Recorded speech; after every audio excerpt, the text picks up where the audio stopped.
discussion? Hearing none, all in favor? Aye. Opposed? Unanimous.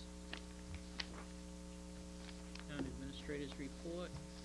Board members, if you'd allow me to start on the budget discussion, because the intent of my report is primarily related to the budget that will be up in 3 weeks when the annual town meeting reconvenes. There's some documents that are in the packet. I've also given you, as part of my report this evening, a one-page summary of some adjustments that we've made on the budgets to come into compliance with the estimates that you heard Senator Carr and Representative Jones mention this evening. Just to reiterate, the budget going into town meeting will be based upon the least optimistic numbers, and those are the Senate aid numbers that we received to date. The total reduction in state aid of Chapter 70 and undesignated fund is $223,142. And in addition to that, the state is relinquishing their share of the Quinn bill funding to the tune of $143,000.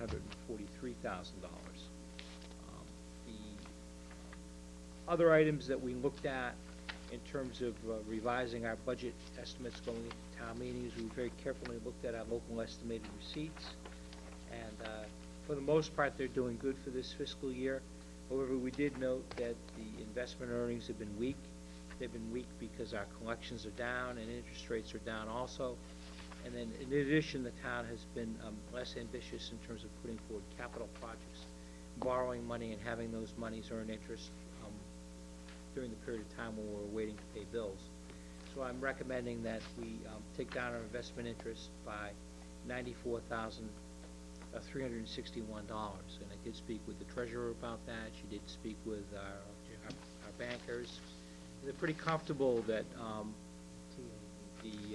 that number represents a realistic amount. If we fail to do that and we don't bring in sufficient receipts, there's a possibility that we'd run a revenue deficit. As you see from the list that's here, there are several other revenue adjustments that we've made that have assisted us, and those are in the area of the Medicaid Part B reimbursement, cemetery perpetual care, licenses and permits, and the septic loan program that's run through the Board of Health. Those are all additional new dollars that come into play going into town meeting. It should be noted that of all of the revenues that we do receive, we continue to split those on the basis of 66% for our local schools and 34% to the town municipal departments after we deduct out fixed costs. If you would just again refer to that sheet that I have, we've also made some adjustments on the expense side of the budget. The first three represent savings, so they're further reducing the amount of expenditures. That's the chief had proposed us hiring some additional reserve police officers. We've reduced that amount of money in the budget. The primary reason for doing so is so that we could fund our animal control and school crossing guards. So it was intent was specific to address the need that was previously identified at the board as being critical, that we needed to do that, and the way to do that was to reallocate monies that were within the police department budget. Secondly, we would Are you looking for input now, or you want to? let me yeah, if you can give me a chance to get through it, maybe I can answer some of your questions. Sanitation budget, the reduction is attributable to the fact that we're bringing the budget in line with what we expect to collect for fees. We would anticipate that any additional monies that are needed to supplement that budget can be secured at the October town meeting, and they can be secured from the solid waste stabilization fund. And if you look at the October town meeting obligations on the bottom of the page, you'll see that number 4 specifically addresses that we need to watch that budget going forward. But you'll also hear that the recycling committee has made considerable inroads in achieving cost savings through the recycling efforts. So we're hoping that, in fact, those monies are sufficient. If they're not, we've got a contingency plan already in place. The third item is the Quinn bill obligations. As you reduce the money coming in from the state, you also reduce the expense where the town is actually paying those amounts to members of the department. The remaining expense items that we have is the municipal departments, or the municipal side of the budget, faces a considerable challenge in dealing with the snow deficit. You'll note here that we've, through the actions and the revisions, we are funding almost all of that. So we are approaching funding of $300,000 on our snow deficit. There's a small piece that we can't fund because we don't have money for it, and this small piece is $32,614, which we need to deal with in October. The funding source, I've already spoken. If we were to collect additional MTBE settlement monies, I would recommend that we consider those monies being used toward our snow deficit. So there would be additional MTBE monies that we would receive in. That decision does not need to be made this evening. The regional vocational school, all of the member communities have administrators who put their heads together, and because of the fact that we really are underfunding our local school obligations, we're proposing the vocational school be the minimum required contribution plus transportation. So the amount that you see here, the $10,354, represents the amount for transportation, which we did not include in our original minimum funding contribution. So this will be consistent with what the member communities will be voting. Number 6, health insurance. Pleased to report, and Mr. Prisco's not here, he had asked about health insurance. We did sign our new rate sheet today. You have a copy of it in your packet. You'll note that the rates are based upon the co-payments and the prescription plan changes that the board had directed. We've had fruitful negotiations with our unions, and we're pleased that this issue will be moving forward. This increase has nothing to do with the new health insurance program. What does has to do with the fact that people are coming onto our plan, and they're coming onto our plan for a couple of different reasons. They're coming on because we offer what's considered to be a rich plan, rich in terms of its benefits, and at open enrollment, any of our employees can elect to come onto the town's health insurance plan, and that would be individuals and family plans. And we do see some people coming on because of that fact. But also, when a spouse who has health insurance loses coverage, that's considered to be a qualifying event, and those individuals can come onto our plan at any time during the course of the year. And then finally, as individuals leave service and retire, those retirees continue on our plan, and their replacements are also added to the plan. So the net result of that is, and since we're really trying to cut our expenses down, is I'm estimating we'll bring on about 10 people over the course of the year. So the cost that you see is attributable to 10 new people coming onto our plans. They're not necessarily 10 new hires. They're because of the events that I just noted here. This is based upon which plan? This is based upon the family rate for the HMO plan. So we've assumed that there'd be family plan, HMO rate for 10 enrollees. We've also gone back and looked at our unemployment costs for this year. We've looked at our Medicare tax costs for this year. We've looked at our streetlight costs for this year. And as a result of going back and looking at all of those things and looking at what our expenditure rate has been, I'm recommending that we bring these amounts up. The unemployment by $15,000 up to $20,000, the Medicare tax an additional $30,000, and the street lighting costs up by $11,500. The street lighting does not represent more street lights. It simply represents the fact that the cost of running those lights is becoming increasingly more expensive as the cost of energy goes up.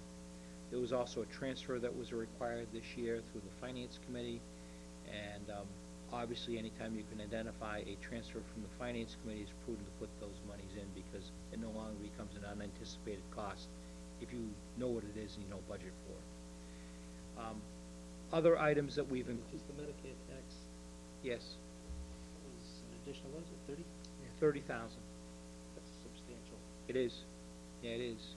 What's happening is it's got less to do with changes in payroll, but it has to do with the fact that as our senior employees, our older employees leave service, those employees may not be paying the Medicare tax because there's a exemption for someone who was employed by the town of North Reading when the tax came into effect. Those employees are not subject to the Medicare tax. The town does not have to pay the Medicare tax on those employees.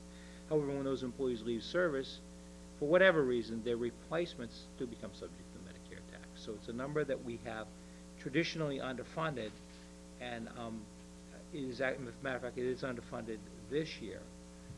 And my concern is that we make sure that we hit the number going forward to the extent we can. And that's what this is, really a two-year catch-up. I'm Yeah. sitting here, but how have we been covering this over the past few years? Because $30,000 in Medicare tax is substantial. Yeah, it's a lot of money. Well, it's a lot of money because the tax is actually very, very low. Yes, it is. So we're talking about a substantial oversight, I guess. How did we? We looked at our, people? it's within the category of employee benefits. Employee benefits is voted as one lump sum at town meeting. Okay, so there's. So therefore- there's, whatever savings was realized in other areas, we're able to cover this. Right. I see. Okay. But the other items we have talked about in the past, and that includes town council, tax title, expenses, animal control, school crossing guards, fire, air packs, and ambulance collection or billing services. Those are all items that were identified by the board as part of the budget process. We've talked about them before. We're adding those numbers back into the municipal budget within the available funds that we have available to us at this point. Keep in mind, just for those who are watching, the municipal budget started off, the first budget that was submitted was a -3% budget. So that's why we're able to add some of these monies in at this late stage, is that -3% budget. Fortunately, we did that because we do have an opportunity to add some additional monies to restore some of these programs and services that otherwise would be available. So those are my recommendations. There are a couple of things that we're deferring, and those are included in the final section, number 3, October town meeting obligations. Apologize for the misspelling. We've talked about the remaining snow deficit. We have property revaluation services that are required every 3 years. The cost of that is $150,000. Traditionally, we use the overlay surplus when it's available. The assessors have informed me that they have a number of abatement applications that are pending, so that the amount of overlay surplus is insufficient to pay for this amount. In conversations with the finance director and the assessors, it was agreed that the town would not be in a adverse position by deferring this article at the April town meeting and deferring it until October, so that we would have a funding source identified at that stage. Lastly, Just as far as the exposure that the assessors, what's our exposure based upon the appeals? I don't have that number right now, but I will find out for you, and I think that's an important number to get to the board. I agree that that's something. What's in the overlay and then what's our exposure? I'll find that out. Okay. That's a good thing. Fuel and energy, it's a difficult number to predict. I think we all know that it's difficult to predict. We've estimated a 3% increase in fuel and utility accounts where it was warranted, so we did not do an across-the-board 3% because some departments didn't fully expend their energy budgets either last year or this year. However, those that exhausted their budgets, we've assumed that the energy costs will go up by 3%. The $50,000 that I show here is a, if necessary number, is really based upon where I think we're going to be going this year, so that's the anticipated shortfall for this year. If you were to carry that amount forward, and there's no science to it, I just simply wanted to put down the fact that potentially the downside for the town is about $50,000, what I see. And then we've already talked about the sanitation budget, so that is the plan that we have. I just want to conclude by saying that the sheet that you have in the packet that's got the revised revenues, the 3-color sheet with the yellow, the blue, and the brown. If you were to follow the Senate 2010 brown or tan column, you would follow that number down, and you would look at all the things that I just talked about. All of those numbers are factored into that column.